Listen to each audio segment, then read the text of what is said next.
Hi, welcome to Talking Text. We continue in Psalm 1 verse 1. Blessed is the man who walks not in the counsel of the wicked, nor stands in the way of sinners, nor sits in the seat of scoffers. Blessed is the man we looked at, but here the writer gives us three things that the blessed person is not involved with or not doing. Hebrew poetry normally works in parallels. It gives you something and repeats it back to you in another way or in another form. But here, the fact that we've got three might just be hinting at the all-encompassing nature of sin, the progression of sin, and how it can consume your whole life.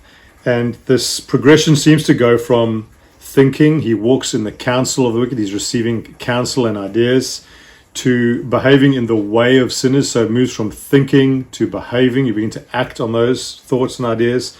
And ultimately, it says he sits or he plonks himself down. That's where he dwells. This is his peeps. This is his dwelling. And so the progression, as Derek Kidner puts it, is from thinking to behaving to belonging. And we can translate this maybe then in a helpful way by saying flourishing or blessed is the one who doesn't consume the ideas of the mischievous and the wayward and then begin to live out and behave in sinful acts and end up dwelling in the midst of the God rejectors or the God haters. Counsel is an interesting thing. We are all being counseled all the time. We're receiving ideas and thoughts and we're processing them constantly, and that leads us to behaving and belonging. What counsel are you consuming the most of? What company do you keep? What counsel do you keep? I know in the early days of the internet, if something was on the internet, it was considered a joke. Oh, you read that on the internet, it must not be true. Nowadays, we just consume so much through social media and the internet, and we have moved from just thinking about it to behaving and belonging in certain camps.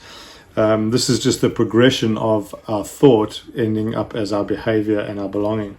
And so what are you consuming the most of? What are your behaviors looking like, and where have you now seated or plonked yourself? We often try to disguise our sin in this way, or sin works like that. We want to pretend that we're righteous, and so we have enough counsel and voices, and sitting with all those people who think the same as us can be a mechanism for disguising our own sinfulness. And the psalm here is not suggesting this as a theory. It is accurately diagnosing what actually happens in life. The Bible is an incredible mirror into our own hearts, and it's not suggesting this is what's happening, it's describing how life actually works, the reality of life. Jesus, on the other hand, was the one who never agreed with or gave wicked counsel, and yet he was tried by a counsel of the wicked. He never acted in a sinful way or in the way of sinners, and yet he was condemned as a sinner. And he never scoffed at others or at God, and yet he became the object of scoffing.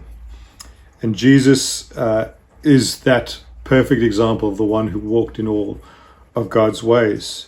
And the psalm is inviting us into the way of Jesus. Obviously, we never achieve it perfectly. Peter himself, the great apostle, sat with the scoffers, and Jesus rescued and redeemed him when he denied Jesus. But Jesus rescued him and restored him. And so where do you walk? Where do you now sit? Is it in the way of Jesus? Do you want to reverse your thinking, behaving, and belonging? How do we move out of the ways of sinners and into God's ways, into Jesus' way? Well, let's put it in a positive way, these three verses. Blessed are those who walk in the counsel of the godly, who stand in the way of the righteous, or who sit in the seat of God exalters. Standing and sitting are located somewhere, but walking requires movement. If we're going to move from being seated somewhere to being that we don't want to being seated where God is and in his presence, it requires some kind of movement, some kind of walking, and we need to walk towards a different counsel, feeding ourselves with counsel that isn't in the way of the wicked. Isaiah puts it like this when he describes in Isaiah 2 that God is exalted amongst all the nations, and I believe that's pointing to Jesus. And at that time, the nations will say, "Come, let us go up into God's presence, that He might teach us His ways, that we might walk in His paths." Kind of hinting here at this psalm. Isaiah describes an invitation where the exalted God, Jesus, is inviting us to come to Him, to walk in His ways, and to follow Him and be found in Jesus. I wonder, where are you seated? What counsel do you consume? And I want to invite you, as this psalm does, to walk with Jesus and to walk towards His ways. It won't happen instantly. It requires a reversal of some kind and a constant relying upon the person of Jesus. I want to invite you to do that. Thanks for letting the text